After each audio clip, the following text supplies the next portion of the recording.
Hello everyone, welcome to the channel mystic tarot. ये monthly reading है। सितंबर का महीना स्टार्ट होने जा रहा है और इस दौरान एक्वेरियस, सन, मून और असेंडेंट लोगों के लिए मैंने कार्ड्स ड्रॉ किए हैं। और ये रीडिंग्स जो हैं ये करियर और रिलेशनशिप बेस्ड हैं। मेरे पास एडवाइस के अलग-अलग कार्ड्स मौजूद हैं।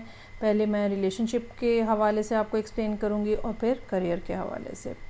ये तमाम रीडिंग्स जो हैं ये बहरहाल जनरल होती हैं। हो सकता है कि आपसे फुली रेजोनेट ना करें। एक्यूरेसी के लिए पर्सनल रीडिंग को प्रेफर करें। रीडिंग को लाइक करना, चैनल को सब्सक्राइब करना मत भूलिएगा।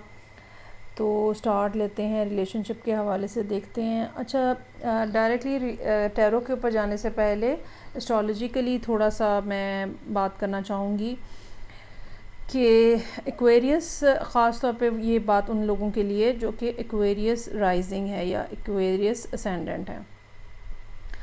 तो आप जो सैटर्न है वो इस टाइम पे आपके अपने फर्स्ट हाउस में मौजूद है।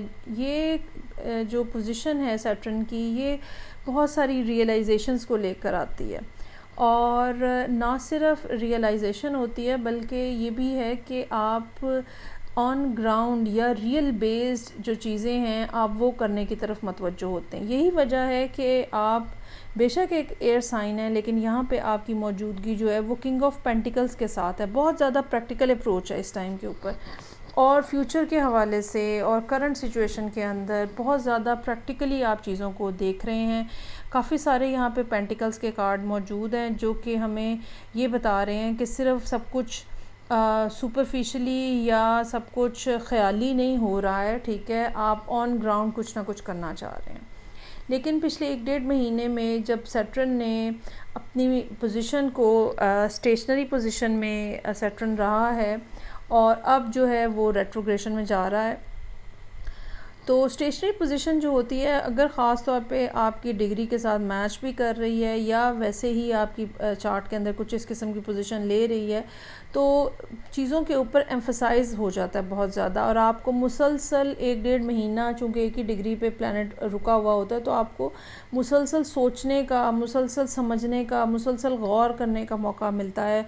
एक ही बात के ऊपर, एक ही चीज़ के ऊपर आपका माइंड जो है वो अटका हुआ होता है। फिर जब रेट्रोग्रेशन स्टार्ट होती है तो वो सारे मामला जो पिछले कुछ महीनों में हुए होते हैं लेकिन वो सही नहीं हुए होते, तो आपको दोबारा से एक दफ़ा सही हुए हैं या नहीं है, रिगार्डलेस ऑफ दैट, आपको दोबारा से एक दफ़ा यूनिवर्स मौका देती है कि आप उन सारी चीज़ों के ऊपर से गो थ्रू हों और दोबारा से अगर किसी चीज़ को करेक्शन करने की ज़रूरत है, ऑल्ट्रेशन करने की ज़रूरत है, तो वो आप कर सकें।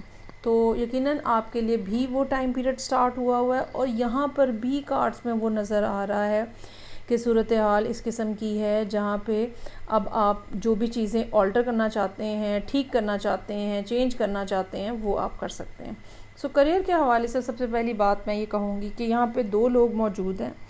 ऐसा भी हो सकता है कि ये एक कमिटेड रिलेशनशिप ऑलरेडी एग्जिस्ट कर रहा हो, लेकिन ज़्यादा चांसेस इस बात के हैं कि आप दोनों का जो कनेक्शन है वो अभी जो एक समाज में एक रिलेशनशिप का तरीक़ाकार है, शादी का एक जो तरीक़ाकार है, उसमें नहीं है, बल्कि वैसे एक दूसरे के साथ म्यूचुअली एक दूसरे के अंदर आपका इंटरेस्ट जो है वो नज़र आ रहा है। तो किंग ऑफ पेंटिकल्स का कार्ड है। ऐसा हो सकता है कि पिछले कुछ अर्से में आपने बहुत ज़्यादा आपका फोकस जो है वो अपने आप को बनाने में, अपने करियर को बनाने में, सोशली अपनी पोजीशन बेहतर बनाने में गुजारा हो, जिसकी वजह से रिलेशनशिप में आपकी अटेंशन जो है वो बहुत ज़्यादा कम रही हो, आपने बहुत कम टाइम दिया हो। और फिर यहाँ पे मेरे पास 10 ऑफ सोर्ड्स भी मौजूद है। दैट शोज़ के इस पर्सन के साथ जो कि इस टाइम पे आपके माइंड में है, कोई ना कोई आपने ऐसी हैंकी पैंकी की है जिसको वो 10 ऑफ सोर्ड्स के तौर पे देख रहे हैं। और यकीनन ये पर्सन जो है ये बहुत ज़्यादा हर्ट हुआ है।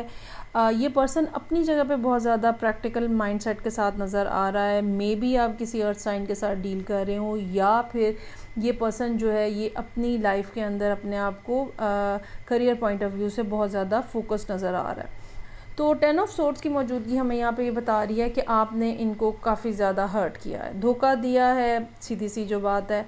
और उस धोखे के बावजूद इस पर्सन ने आपके से बातचीत करने की रिलेशनशिप को मेंड करने की, चीज़ों को ठीक करने की।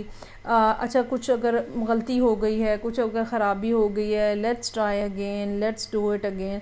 इस पर्सन ने बहुत ज़्यादा एफ़र्ट की है, ठीक है। 6 ऑफ पेंटिकल्स यहाँ नज़र आ रहा है। और ऐसा महसूस होता है कि कम से कम भी 1-1.5 साल ऐसा होगा जिसमें ये पर्सन मुसलसल कोशिश करता रहा है। शायद ये वो तमाम पीरियड है जब से सैटर्न जो है वो एक्वेरियस में एंटर हुआ है। तो आपका माइंडसेट जो है वो चूँकि चेंज हो गया, तो इस वजह से आपने इनको टेंशन नहीं दी, आपने इनके साथ कट ऑफ कर लिया। ये भी हो सकता है कि ये ऑलरेडी एक सीक्रेट रिलेशनशिप है, या ये भी पॉसिबिलिटी हो सकती है कि आपने ये डिसाइड किया हो कि इस टाइम पे चूँकि मुझे करियर पे फोकस करना है, मैं रिलेशनशिप अफोर्ड नहीं कर सकता या कर सकती, सो मुझे तो दिलचस्पी नहीं है, ठीक है। अच्छा, अब जब ये सब कुछ हो गया तो इस पर्सन ने जितनी भी एफ़र्ट करनी थी कर ली, आपने उनको नहीं अटेंशन दी, आप और चीज़ों में और कामों में और लोगों के साथ बिज़ी रहे, तो अल्टीमेटली ये पर्सन भी पीछे हट गया। So at this moment this person is showing as being showing as Queen of Pentacles. You can see yourself कि अब ये पर्सन आपसे बात नहीं करने की कोशिश कर रहा। They are not trying to reconnect with you, they are not trying to talk to you, they are not trying to give you any time, और they are not putting any effort। और ये सारा कुछ जो है, या इनकी सारी एनर्जी जो है वो इनवर्ड है।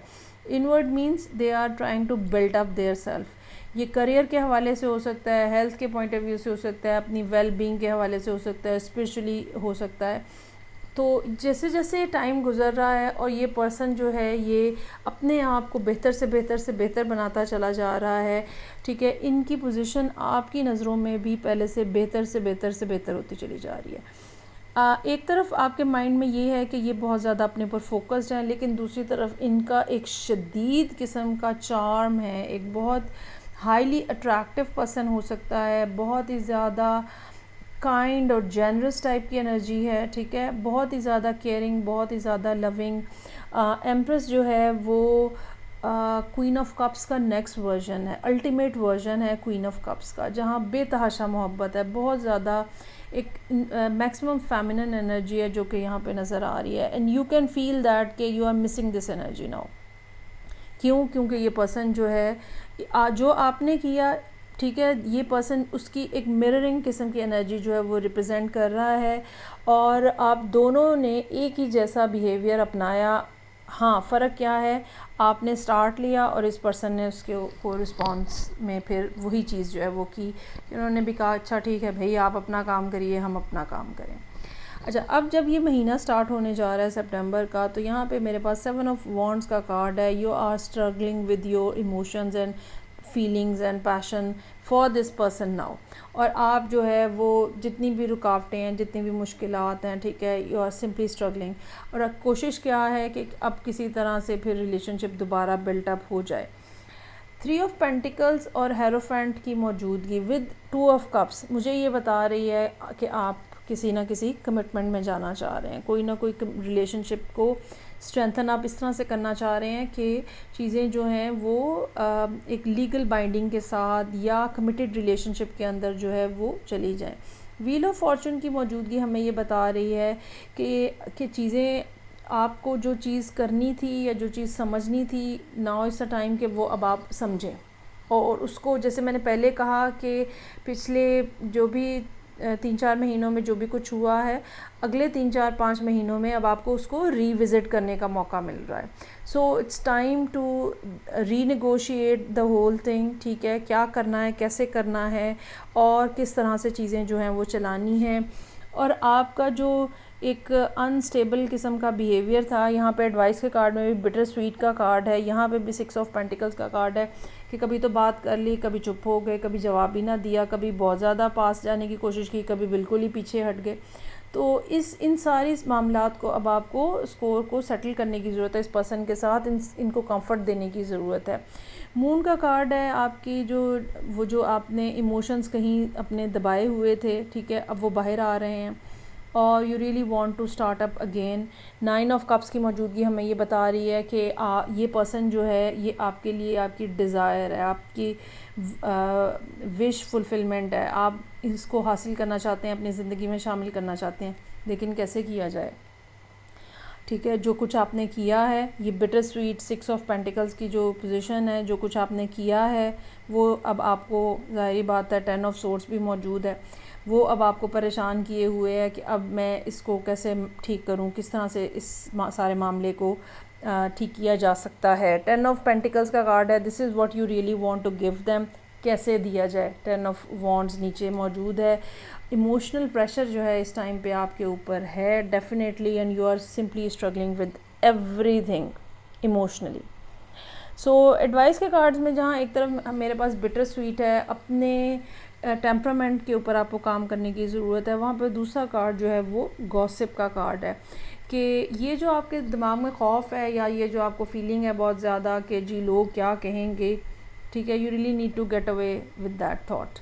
और अपने आप के ऊपर जो आपने एक बहुत ज़्यादा संजीदगी का लबादा ओढ़ा हुआ है और आपको बहुत ज़्यादा एक प्रैक्टिकल किस्म की आपकी अप्रोच हो गई है, या आप अपने आप को बहुत ज़्यादा प्रैक्टिकल शो कर रहे हैं, उस चीज़ को भी आपको अपने ऊपर से उतारने की ज़रूरत है और अपनी सॉफ्टवेयर साइड को बाहर लाने की ज़रूरत है, तभी आपका ये 2 ऑफ कप्स एक्सेप्ट हो सकेगा। अदरवाइज़ भूल जाएं आप इस बात को, क्योंकि क्वीन ऑफ पेंटिकल्स और एम्प्रेस की मौजूदगी हमें ये बता रही है कि ये पर्सन जो है ये इसने अपने आप को इवॉल्व किया है, ना सिर्फ ये फाइनेंशियली बहुत बेहतर पोजीशन में हो सकते हैं पहले के मुकाबले में, बल्कि इमोशनली भी बहुत ज़्यादा स्ट्रॉन्गर और स्पिरिचुअली भी बहुत ज़्यादा इनकी ग्रोथ जो है वो हुई है पिछले कुछ अरसे ने। इस पेन ने इनको पुश फॉरवर्ड किया है ताकि ये अपने आप को फर्दर ग्रो कर सकें। तो आप इस पर्सन को लाइटली नहीं ले सकते। अब हम आ जाते हैं करियर के मामलात में। करियर के मामलात जैसे मैंने कहा कि जब से ये पीरियड स्टार्ट हुआ है जिसमें सैटर्न जो है वो एक्वेरियस में है, तब से आपकी चीज़ों के अंदर जो है वो एक फ़्लो आ गया है। इससे पहले जो है वो मामलात काफ़ी ज़्यादा इस किस्म के नज़र आ रहे थे जिसमें दुश्वारियाँ थीं, रुकावटें थीं। हो सकता है आपको पेमेंट्स पूरी ना मिल रही हों, हो सकता है कि इंस्टॉलमेंट में आपकी पेमेंट हो रही है, काम जो है वो रुक रुक के मिल रहा है, लेकिन अब आपकी स्ट्रगल जो है वो काफ़ी हद तक रंग लेकर आती हुई नज़र आ रही है। उसमें 2 बातें हैं जो कि बहुत ज़्यादा इम्पॉर्टेंट है, यहाँ पे मैं आपको कहना चाहूँगी। पहली बात जो है वो रिवर का कार्ड है, ठीक है। रिवर का कार्ड मूवमेंट का कार्ड है, मून का कार्ड है, ये इसके साथ रिजेंबल कर रहा है। ये दोनों कार्ड्स हमें ये बता रहे हैं कि जैसे जैसे चीज़ें आगे बढ़ रही हैं, जैसे जैसे फ़्लो में आगे बढ़ रही हैं, आपको भी वैसे ही फ़्लो के साथ आगे बढ़ना है। ये मत सोचें कि भाई 5 दिन के बाद क्या होगा, 15 दिन के बाद, ये मत सोचें आप। डे टू डे के बारे में रहें। अब ये करना है, सुबह ये करना है, कल ये करना है, बस that is enough. Aahista Aahista रास्ते, आहिस्ता आहिस्ता मसले आपके सामने ख़ुद ही क्लियर होते चले जाएंगे। अपना अगर आप बहुत ज़्यादा फॉरवर्ड थिंकिंग करेंगे तो आपको डर लगेगा, खौफज़दा हो सकते हैं, आप नेगेटिव माइंडसेट के अंदर जा सकते हैं। ये नहीं करना आपको, पहली बात। दूसरा जो है वो वेल और ब्रीच का कार्ड है। दैट शोज़ के आप पिछले जो 1-1.5 महीना सैटर्न की स्टेशनरी पोजीशन की वजह से ब्लॉकेज लगी रही है, अब वो ब्लॉकेज हटने का टाइम आ गया है। और ख़ास तौर पे अगले 10 दिनों के अंदर, या कह लें कि 15 सितंबर के बाद मामलात जो हैं वो काफ़ी हद तक आपके तब्दील हो सकते हैं। आपके पास कोई ऐसा पर्सन हो सकता है जो कि आपको कोई नया रास्ता दिखा रहा है। एक से ज़्यादा ऑप्शंस हो सकती हैं। ये भी हो सकता है कि आपको चूज़ करना पड़े कि आपने 2 में से कौन सी ऑप्शन को लेना है। कोई ना कोई फेमिनिन एनर्जी आपके इर्द गिर्द मौजूद है जो कि आपको गाइड कर सकती है किसी अंदाज़ में। ये भी हो सकता है कि आपके सामने जो अपॉर्चुनिटी आई है उसको अवेल करना है या नहीं करना है। कोई पार्टनरशिप का सिलसिला भी हो सकता है, ठीक है, उसको अवेल करना है या नहीं करना। इसमें भी आपका कोई ना कोई गुरु, टीचर, कोई एक्स्ट्रा ऐसा पर्सन जो कि आपके लिए, आपकी एज से बड़े हैं, जिनका ज़्यादा एक्सपीरियंस है, वो आपके लिए हेल्पफुल हो सकते हैं। और इस सब के साथ जब आपको डिप्रेशन हो रहा है, म्यूज़िक सुने। ख़ास तौर पे इस महीने में ये बात जो है वो रहेगी कि अपने आप को अनवाइंड करने के लिए म्यूज़िक जो है वो आपको यहाँ पे सपोर्ट करेगा। ये थी रीडिंग जो कि एक्वेरियस लोगों के लिए थी, sun moon and ascendant. Feedback का मुझे इंतज़ार रहेगा। मैं आपसे नेक्स्ट रीडिंग से फिर मिलूँगी। अपना बहुत ज़्यादा ख्याल रखिएगा। खुदा हाफिज़।